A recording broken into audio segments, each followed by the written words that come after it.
Bwana apewe sifa. Bwana Yesu asifiwe. Ndugu zangu, anguko la mwanadamu la kwanza kabisa lilikuja kwa sababu ya kutii maagizo ya Mungu pale katika bustani ya Edeni. Na anguko letu katika dhambi mpaka hivi sasa ni lile lile, ni kutii kile ambacho Mungu anasema tukifanye. Ndugu zangu, sisi ni wenye dhambi. Baba yetu Adam alianguka dhambini, na sisi tulianguka pamoja naye. Ndugu zangu,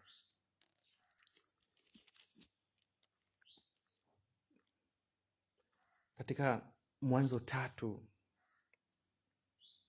ule mstari wa kwanza,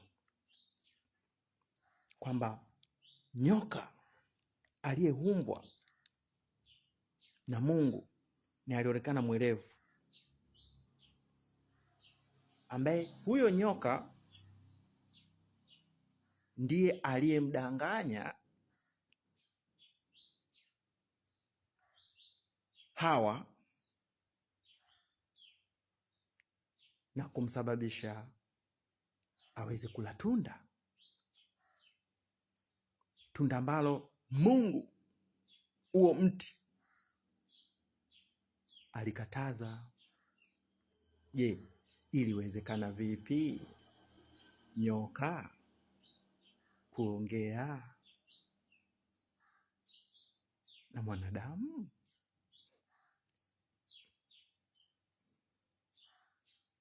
Ndugu zangu, hawa wanyama walikuwa wanazungumza na mwanadamu.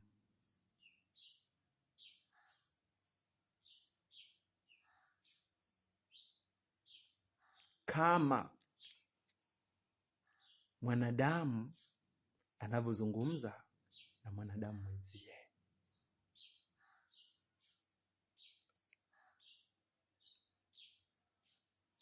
Ndugu zangu,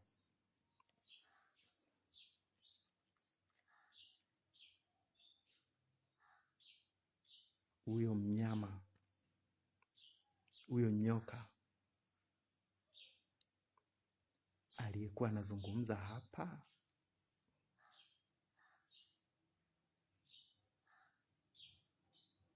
ni yule nyoka ambaye amebeba roho ya uasi.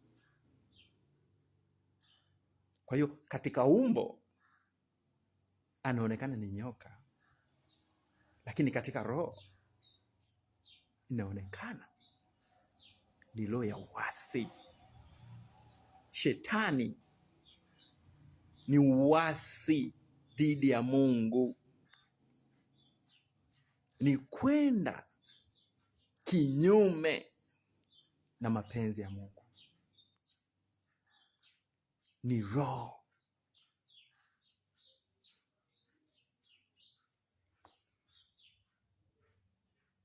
Ndugu zangu, ile roho ya uasi iliyokuwa katika nyoka na kumdanganya mama yetu Hawa,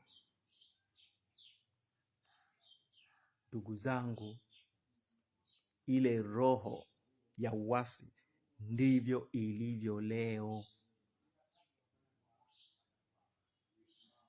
Ipo mpaka leo. Sasa ninapozungumza ipo, inafanya kazi. Inakaa wapi? Inakaa kwa wanyama, inakaa kwa watu, inakaa kwenye miti, inakaa kwenye milima, inakaa kwenye vitu, inakaa kwenye sanamu. Ile roho ya uasi bado inatenda kazi. Kwa hiyo ndugu zangu, tunahitaji kusikia kile Mungu anasema ili tupate kuishinda ile roho ya uasi, shetani, ule uasi.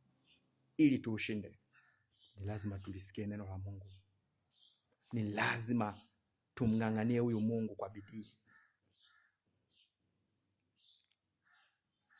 Ndugu zangu,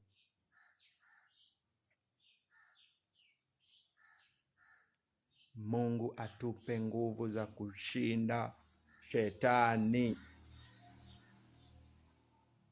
Mungu wa mbinguni atupe nguvu za kumshinda shetani. Katika jina la Yesu Kristo, ninaomba neema hii ipate kuwa juu yako.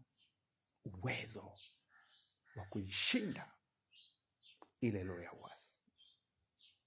Uwezo wa kumshinda shetani. Mungu awatie nguvu ndugu zangu. Mungu awabariki, awatie nguvu katika jina la Yesu Kristo. Asanteni.